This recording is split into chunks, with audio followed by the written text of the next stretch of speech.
Hey there, Atlanta. This is Real Sean Irish coming at you. Just a little update. I was just going to have a brief discussion tonight about this so-called G culture, this gangster culture, and all this other, I don't know what you really want to call it, but I suppose it's gangster, but it's anything but, you know. Let's take a look. For instance, let's talk about respect, okay? Who's gangster culture give respect to? Other gangsters. What about women? No, absolutely not. No way. How about children? Oh, children. Not even mentioned in gangster culture. That's for baby mamas and baby daddies. You know, geez, they're too cool for that shit. What about animals? Just window dressing, right? Something you put on between two pieces of bread, you know, to get some food, all that kind of thing. What about society at large? Zero respect. Okay, so who does gangster culture actually give respect to? Other gangsters. Okay, is that an old world concept? No. The old world concept is about showing respect and about having, you know, respect for the social hierarchy and understanding who deserves respect and who has lost respect in society. G culture has none of that. Zero. It's just about who you can screw around, who you can do, what kind of so-called street cred you can promote for yourself. You know, basically it's all bullshit. It's all promotion. And I'm not saying that some of these folks haven't earned respect, but I'm talking about the whole G movement, G culture as a whole thing, as a concept. Okay, it's a sellout. It's a total sellout. I mean, I'm not saying there ain't G's that don't respect and have respect and don't create jobs and don't do other things in the community where there are no jobs for the most part because respectable culture has forgotten about these communities, just like West End, Atlanta. I point some folks down here, but I'm not going to finger my neighbors. You know, I get respect for that. But I'm talking about creating jobs in a community where there are no jobs for the most part. You know, politics, the Democrats, everybody. Industry, society pretty much has given up on a number of neighborhoods throughout America, and unfortunately, these tend to be largely African American neighborhoods. Okay, so what is G respect about? Oh, it's about rising up through the ranks, you know, selling a lot of drugs, getting a lot of hoes, or whatever the fuck it is that they say it's about. You know, it's just all some bullshit. What does it actually do in the real world here, in the world where everybody else lives in, and you're not just, you know, you're not just a G, it's not just a weekend thing, it's not just some clothes you wear and all that shit. Okay, it's about putting young black men in prison.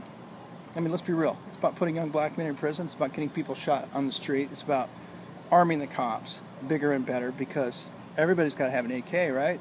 So if everybody's got an AK, what do the cops have to carry in order to remain viable and be able to go home to their families at the end of the day? See what I'm getting at? Okay? This is a never-ending spiral. It's a death spiral. It's a cultural death spiral. It was, I'll be flat out. Okay, I love black music, and I'm going to specify music.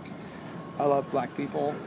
I love the fact that I live in a community where we have a lot of black politicians, okay? I love seeing black people on TV, okay? I love seeing them in movies. What the hell do you want from me? Is this black people matter, Black Lives Matter? No, it's not about Black Lives Matter. And Black lives have always mattered. It's really a clever attack of marketing to get people to believe that black lives have never mattered or don't matter enough. It's really very clever, and it's weaponized media. And I loved a lot of the early hip hop up until about 91. It seems like somewhere around 91, 92, the music industry, specifically the music industry, weaponized hip-hop. And that's what we have today. And it's not even music anymore. It's a bunch of robotized voicings mixed around a beat. Some of it's kind of interesting, but frankly, there's not much going on. A lot of it is just people talking trash to other people. A lot of disrespect, a lot of nonsense. And some of it's kind of interesting, but for the most part, it's not really music. And that's not to diss everything. It's not to hate on it.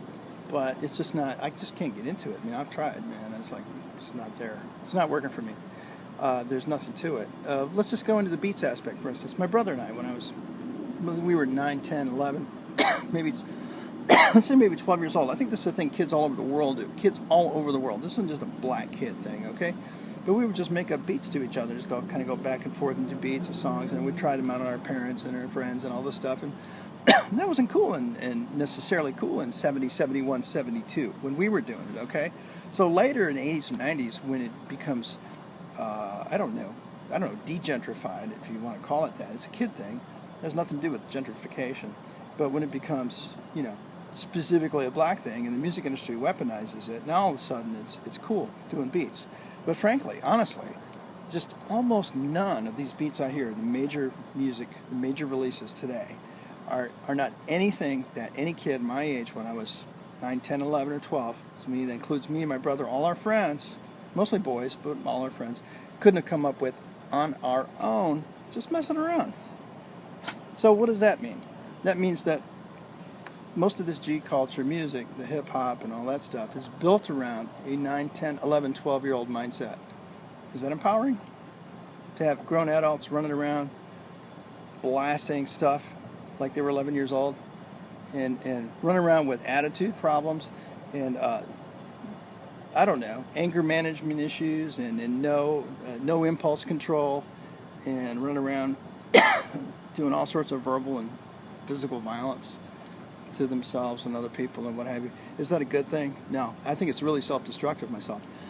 And I think that was the plan. That was the reason why hip-hop was weaponized. That is the reason why hip-hop was weaponized in 91 and 92. And it was because let's just say some elements from the East Coast, let's say, or in the garbage industry, decided they were going to invest in music. But they also were heavily invested in the private prison industry, which, remember, Bill Clinton did the 3 strikes you're out at right around the same time. It's about 92, I believe, 93. And so you get 3 strikes you're out. You got the private prison industry put a lot of money in the music industry, and all of a sudden the music industry weaponizes hip-hop. And then all of a sudden, just in the last few years, the U.S. prison population soars to over 2 million, overwhelmingly young black Americans, overwhelmingly, a lot of petty drug problems, non-issues, non-crimes. What are these people doing in jail? They weren't carrying a gun. They didn't knock off a 7-Eleven. Something's really messing with my throat here, but I'm going to get through this anyway. So I guess the point is like, I'm not hating on G culture. I know where it comes from. I don't know exactly where it comes from. I know what's motivating it. I don't know exactly what's motivating it. I too grew up without a father. I do know what that's all about.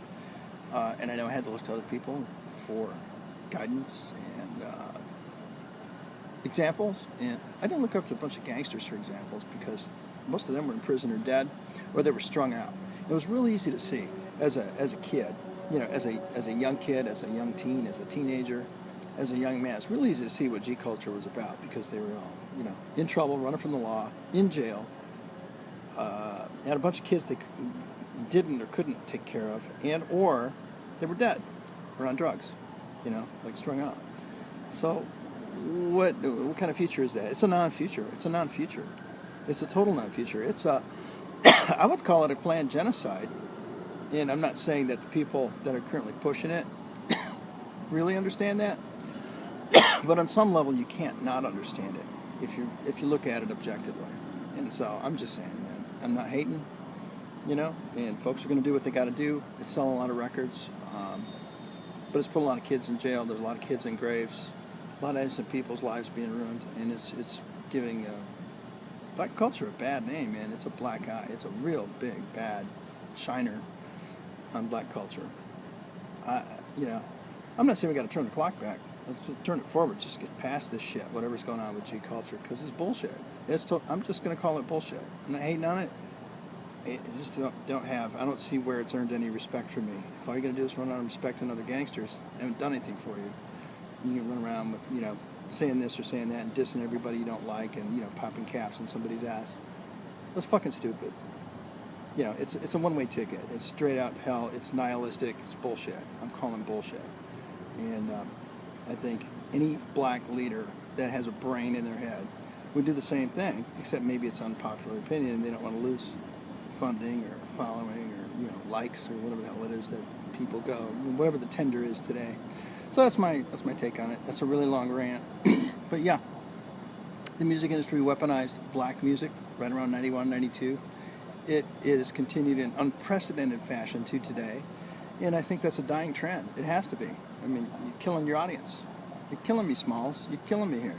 You're fucking killing me.